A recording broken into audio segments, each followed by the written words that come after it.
I've got a good one for you guys today because I'm going to be talking about 3 common myths about discipline and child behavior in general that I think are keeping you stuck. I know that as parents, it is so easy to get stuck in these negative cycles with our kids, especially when it comes to discipline and trying to redirect difficult behaviors. So in this episode, I'm going to be sharing 3 common myths when it comes to discipline and behavior in general, and then the truths that you need to know to get unstuck. So let's discuss. Hi, hello, and welcome back to my channel. If you are new here, I am Dr. Jasmine. I am a mom of 2 with 1 on the way, and I'm also a clinical psychologist. And around here, I love to talk about all things positive parenting, especially discipline, especially potty training, especially tantrums and aggression, and a lot of other things. So if you are new here, consider hitting that subscribe button. I'd love to have you, and thank you all for everybody who's tuning in on podcast, leaving those reviews, leaving those comments. If you're tuning in on YouTube, just thank you guys so much for being here. I am excited to dive into this episode because it's going to be a juicy one. Before we do that though, I want to just share a free gift with you that I just created because I commonly get asked, Dr. Jasmine, how do I know if my discipline approach is appropriate for my child and their age and their developmental stage? So I created a free guide that breaks down age-appropriate discipline for infants, toddlers, and preschoolers, and I share a bunch of different ideas to get you started if and when your child refuses to cooperate. I also break down 3 important components to positive discipline just to make sure you have those things in your approach to ensure success. So to grab your free guide, all you have to do is go to themomspsychologist.com/free-guide. If you are watching on YouTube, the links will be in the description as well as the comment section.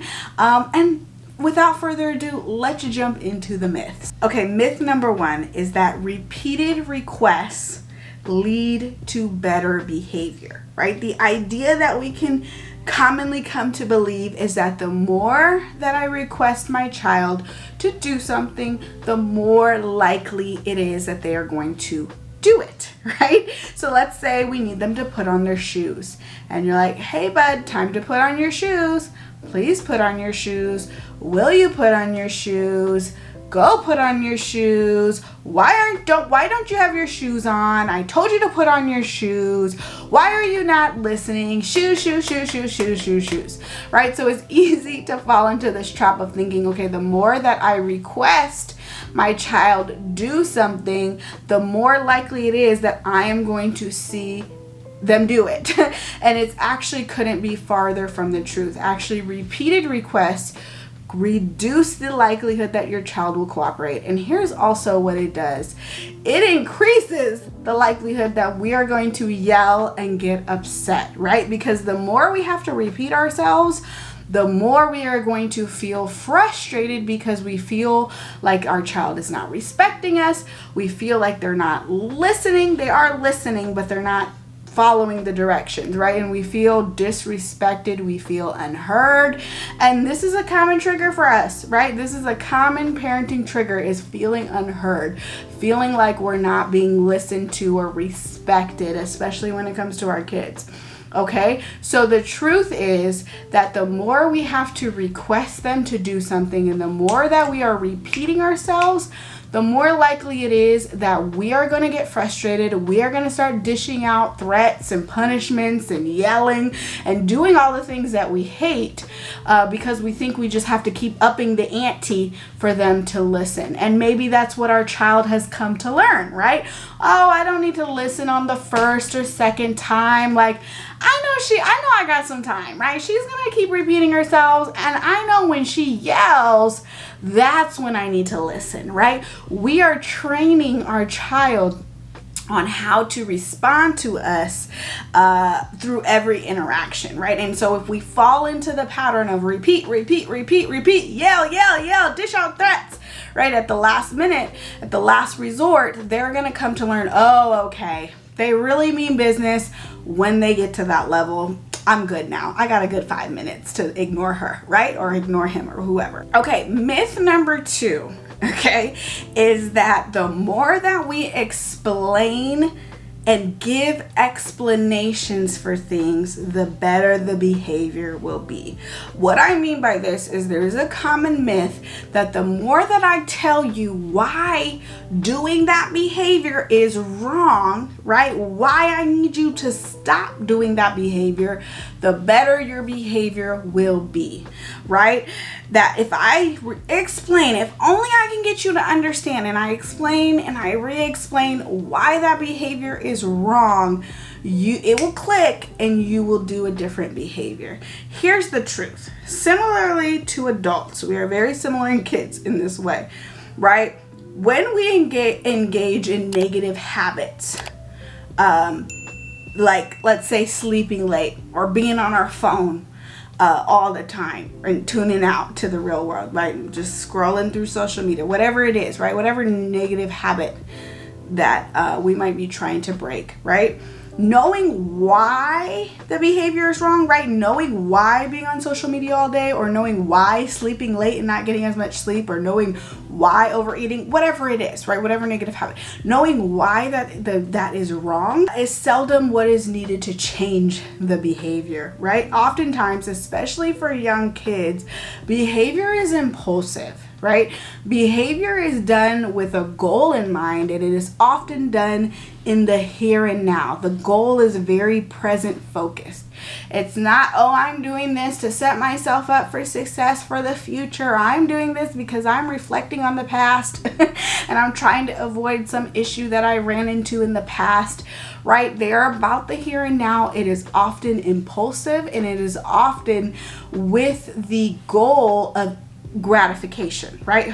To get something that they want or they need in that moment. It is goal directed, but it is impulsive, and it's not a lot of the times based on intentional thought, especially if you have a toddler or a preschooler, right? That is higher order thinking, and that comes with time as their cortex, their frontal lobe develops. Then they can get into more of the habit of slowing down and making intentional choices. But especially if you have a younger one, a lot of their behavior is impulsive.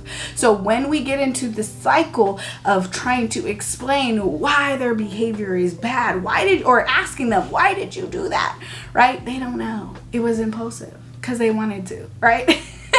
Then we're going to get it frustrated, they're getting frustrated, and it's just leading to the disconnect. So trying to reason with their behavior and lecture them into better behavior doesn't work, okay?